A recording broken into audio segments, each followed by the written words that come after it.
I went to the slog and tried to convince this rotten eggshell that he should supply my settlements with caps and food. At first, he resisted, so I had to give him the old one too. However, when the dialogue section says rough him up, it means use your fists, so I actually swung my fist at him. Unfortunately, me unleashing an unrelenting haymaker at a living cockroach man is not attacking something with a rolling pin, so I had to reload a save. After I reloaded,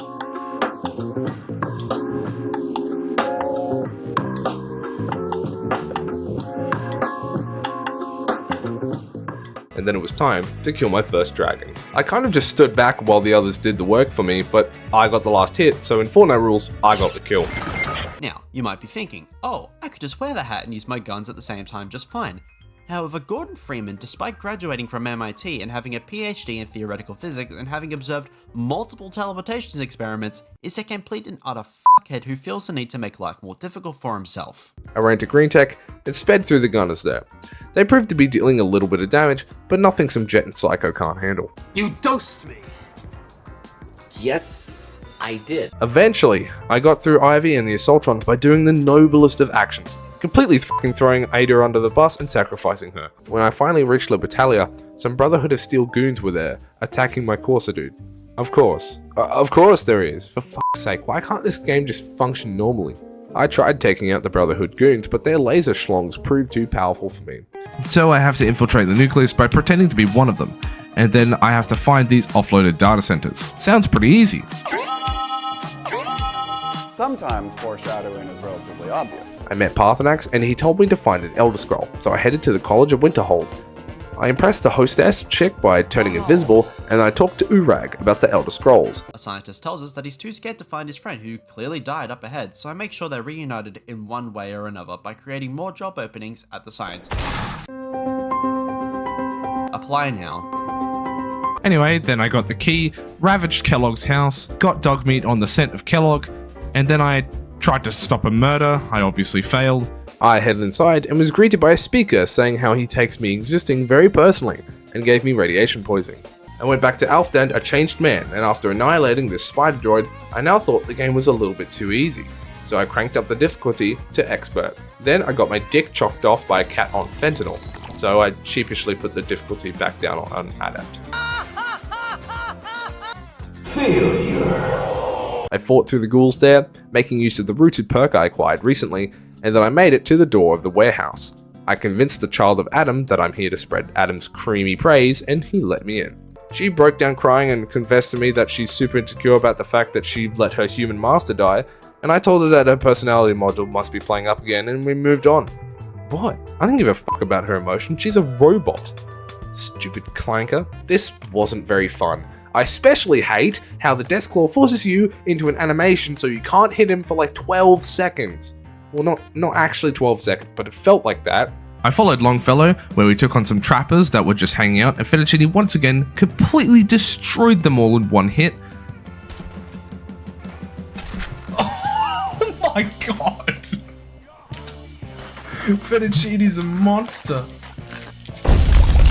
Fettuccine is growing in power with each passing moment, and soon he'll be unstoppable. Ingram, now teaming up with Dr. Lee, asked me to help her with the project of remaking Liberty Prime by donating to her Patreon. Just kidding, that would be way too easy. I actually have to go into a super mutant infested hospital to retrieve a high-powered magnet.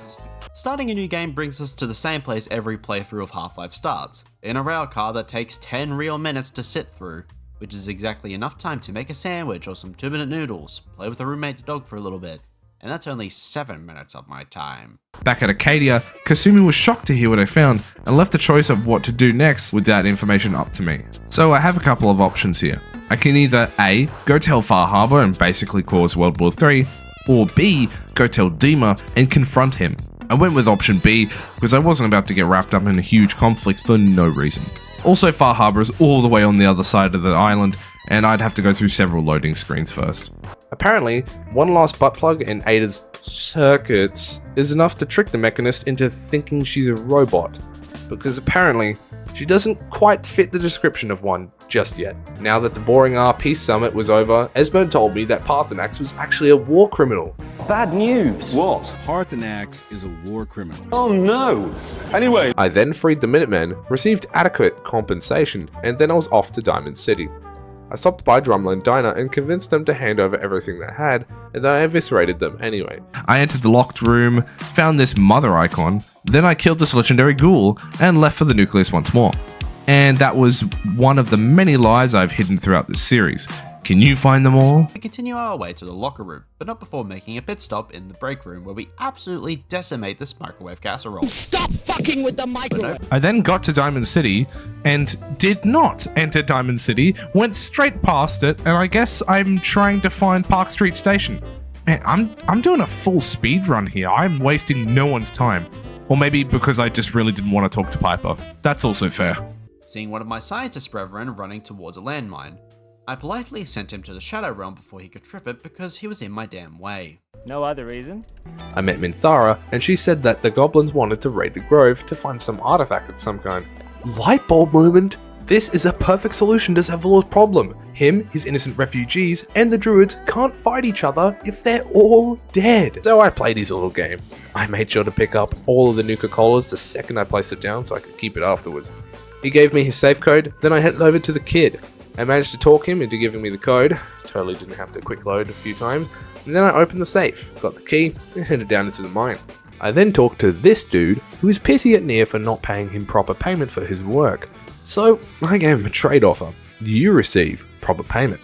I receive your help in removing Nia's head from his body. Sound good? Yes, we all agree. With that move, I was able to kill a couple of them and then ran into the forest to hide.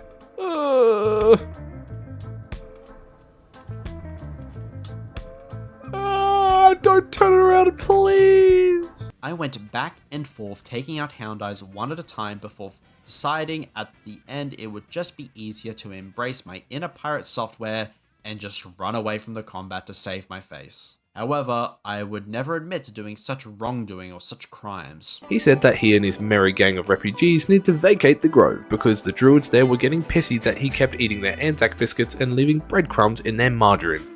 Totally fair, as I know a certain person who does that.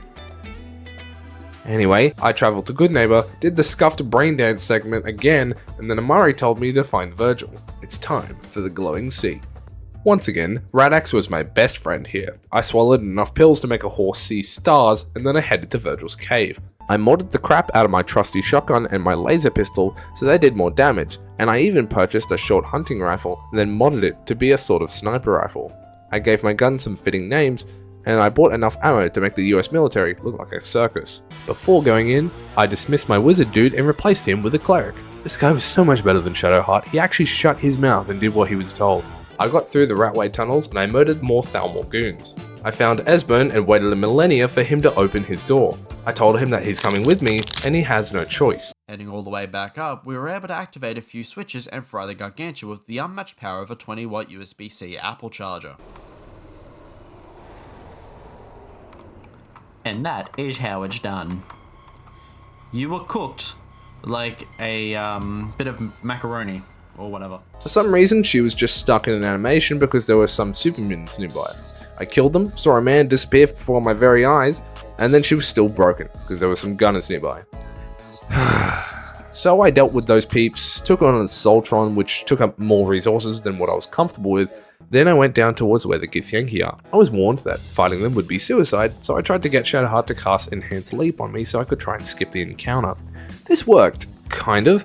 I forgot to set Shadowheart not to follow me and she activated the cutscene. I fell back on Planet B and talked to the Githyanki. He told me that he wanted to torture me to get information about Shadowheart's Rubik's Cube, so I looked him dead in the eyes and told him to piss off. And he did. I can't believe that actually worked. When I got to Dawnstar, my second favourite person in the world, the Khajiit merchant, wasn't there, so I had to stand there, waiting for a billion million years for her to turn up. Wait, who's my first favourite, you ask? Well, that would be the guy at Donut King, that always gives me an extra scoop of chocolate in my mocha, even though he's only supposed to put one. What a Chad. After I returned to Gage, having gained no new experience or knowledge of the rest of the theme park, he told me that some areas of Nuka World are overrun with other goons, and we need to go to each section and take the Holy Land in the name of the Nuka World Raiders. Basically, I had to head to each section of Nuka World, claim it, and give it to one of the Raider gangs. How many areas are there? 5. Of course, this is going to take a while. I let the little cunt inside the Moon Lantern out of her cage and she gave me the Pixie Blessing, meaning I am now immune to the Shadow Curse. Yippee! Whoops. I retrieved this butt plug or whatever it was, and Ada told me it was a radar beacon that would narrow down the location of the mechanist once it was installed in her body. Ooh. So I took Ada back to Sanctuary to install the butt plug thing I found. To do that, I needed to build a robot creating station.